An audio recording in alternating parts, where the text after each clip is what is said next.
So today's walk is up Ben Clough. I think that's how you pronounce it, Ben Clough or Cleuch anyway. Yeah, it's the highest hill here in the Ochills, at just under 800 metres. So it's about 18-kilometre walk hike today. So we're starting off from Dollar, we're going to walk up the Dollar Glen, past Castle Campbell, up the King's Seat Hill, then we're actually dropping down and then back up to Ben Clough, and then we'll come back the same route. It's about 18 kilometres in all. I'll be stopping along the way and chatting. There's some cool little details about here. I've done this before. I'd say I live locally, so I thought this is a nice one to do because of the lockdown, and just use it as my one a day for exercise. Yeah, so we'll catch you on the trail, guys.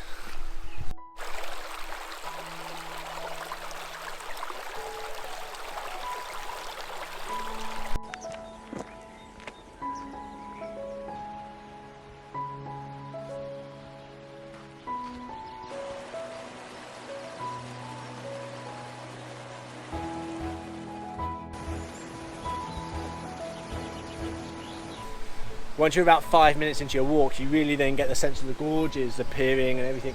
Now's not the best time because nothing's really growing on the trees yet, but give it another 2 months to come here. It's absolutely beautiful. But you can start seeing the water now starts to pick up, and as we get higher and higher, the waterfalls become more. And as we get to the top, I'll show you the areas where they actually do canyoning. They actually come here and do canyoning with like school kids. You can actually pay for a private guide to come do canyoning. It is really, really cool. I'll show you now as we get further up.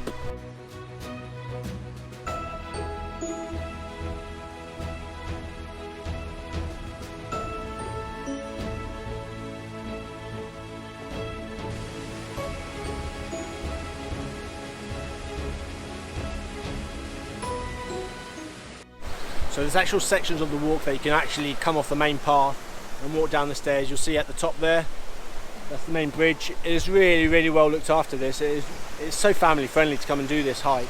It is really well looked after, at least up until the castle. But as I say, there's these paths that can come down. Look at these gorges. I mean, you can really get right amongst the gorges. Looking down the way. I mean, you wouldn't even know this is here in Dollar, or the Ochills really. You just see it as south facing hills, and that's it. There's nothing there, but there really is, and there's so many birds, there's so many different types of foreign species here. Oh, it's absolutely magical. I'm so happy that I chose to do this as one of my first hikes of the channel.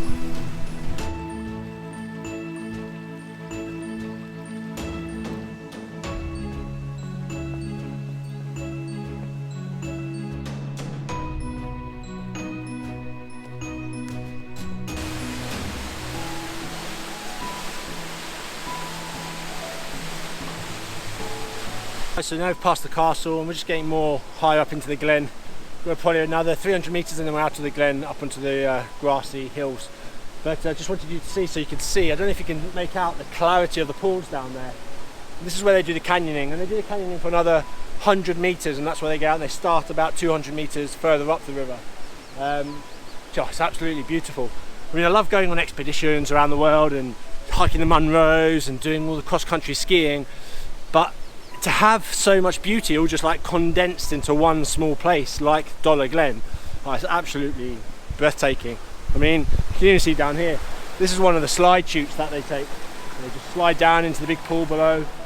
It's absolutely beautiful. It's turning out to be a pretty amazing day.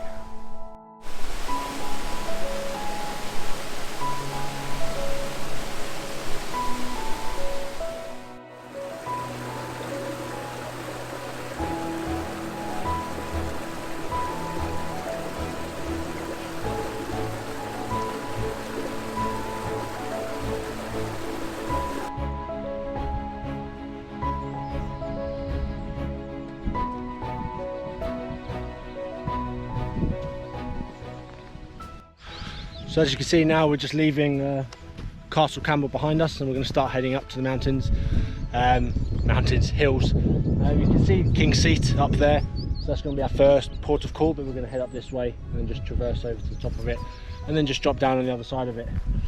But back onto Castle Campbell, I've actually been a couple of times to Castle Campbell. It's beautiful in there, a little coffee shop, and it's actually one of the best preserved house castles in Scotland. and that's actually according to some ranking that they tell you when you go in there. And to be honest, I've been to a fair few castles in Scotland and it is pretty magnificent and well kept, so I would say nobody's lying there. The castle was actually built in the 1400s, so it's actually much older than I initially thought it was, and it was for the Campbell clan, and this was their lowland seat. This is their main castle for their lowlands area. And the other interesting fact is Mary Queen of Scots. She's probably the most famous person to have come and stayed at the castle. And yeah, that's my super facts of the day for you. We'll see you at the top of these hills.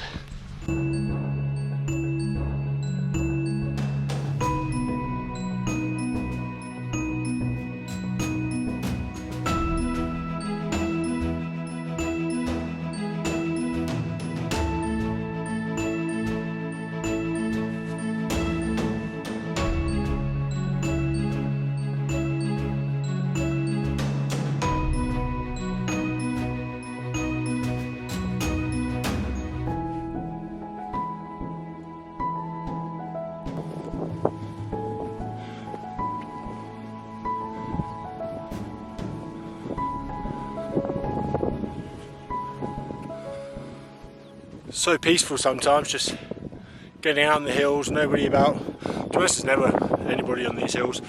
Unless you come on a Saturday or Sunday, you'll find some stragglers, but not here. Go down the Stirling side of the Ochills, there's always people there because you get a great view of the Stirling Castle and the William Wallace monument. As for here, this side, beautiful, peaceful and quiet.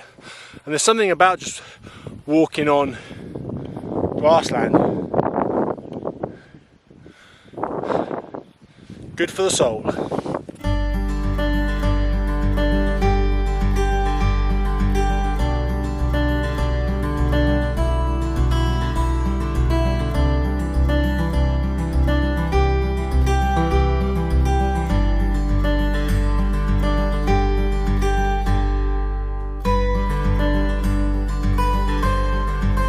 I hope you can hear me okay with the wind in the background. We're actually coming up to a section of the walk that I really like or feel for. I love a bit of wartime history, especially World War II. This is a monument here that was built in 2009. So you wouldn't believe it, but I think it was 1943. We had 3 Spitfires crashed into the side of the southern part of the Ochills, because as you can see around, it's all flat in the background, and then all of a sudden there's this steep face on the south side.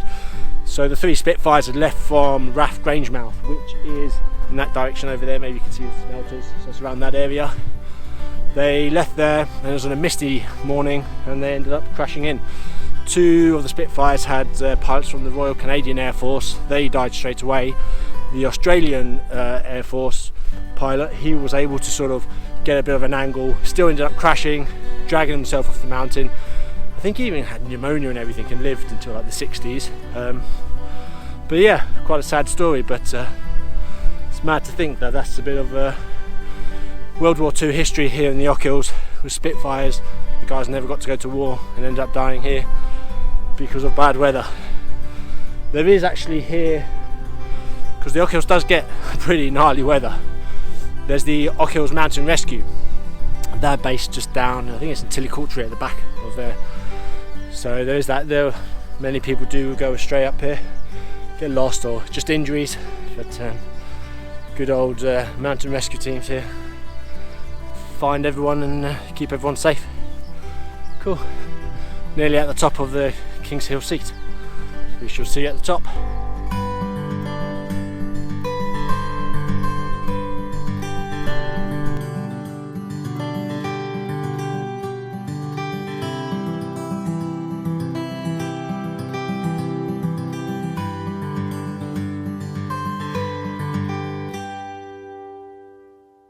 So now at the summit of the King's Seat Hill, they've got this little cairn here, which is an epic wind shelter. I've used this many times. I've come up here just to have my sandwich. I've already had my sandwich. It was getting a bit chilly actually, so I had to put my little top on. Now I'm going to start heading off in that direction over to Ben Clough. Probably going to take me 45 minutes to an hour to get over there. we'll catch you on the way.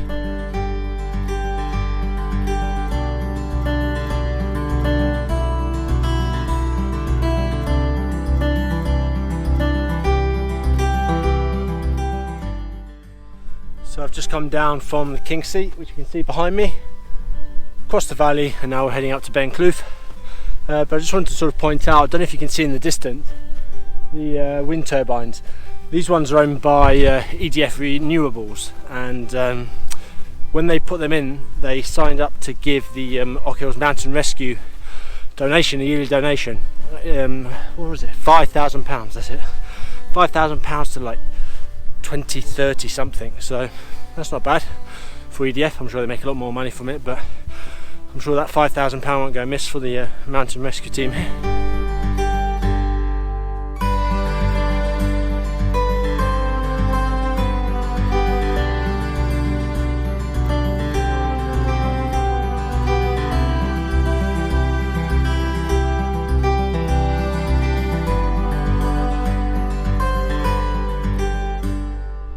We are finally at the top of Clough. It wasn't too bad actually, 3.5 hours to get up here from Dollar. As I say, you can come from Cleuch down here, much faster hike. If you look towards all the southern part of the Highlands starts there, you can still see some of the snow on the hills. You've got Ben Lomond, Ben Ledi, Ben Vorlich. Yeah, pretty good view. And then obviously looking south towards Edinburgh, Stirling's just over the edge there. And yeah, pretty spectacular view. Bit windy, but not too bad. I'd say nothing more than 8-9 knots. But yeah, so now we're just going to slowly start heading back and see how the legs deal with the downhills.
So that's us, we're nearly back now. A bit better view now of the actual castle from this morning. Now we've got the sun dropping behind me. Can actually make it out a bit clearer. Not long, so we're going to basically drop back down, but then I'm heading back and around the trees. My house is about 750 metres that way once I reach the top road, but there's like a nice back path. So that should get me home. Yeah, not far now.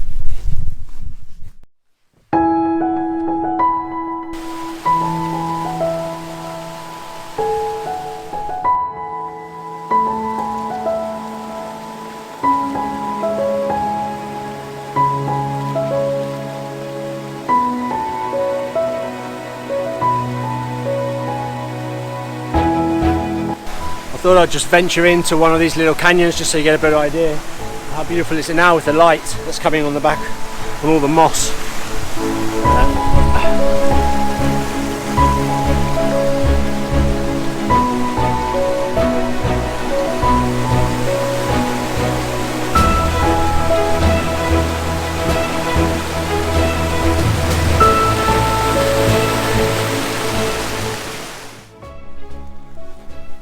So that is finally the end of the Clough hike. So basically, if you ever do look to do it, you're basically starting from Dollar, up through Dollar Glen, up past Dollar Castle, known as Castle Campbell. Then you head up to the King's Seat, and then you drop down and back up to Clough. It's about an 18-kilometre trek. I'll put up the OS Map 3D thing so you can see that. But yeah, absolutely great trek, worth it, fairly family friendly. It wouldn't be dog friendly because there's a lot of sheep around, and here they've had issues with dog and sheep before, so I wouldn't advise you taking your dog unless your dog's super trained, whereas my 2 Labradors aren't, so I wouldn't risk taking my 2 Labs. No, because they'll attack the sheep, just because they'll start charging them around and playing with them. So, not the best thing I want doing on the hills. Cool. Look at these little cuties. Hey little fella. Well yeah, that's the end of this hike. We'll catch you on our next adventure.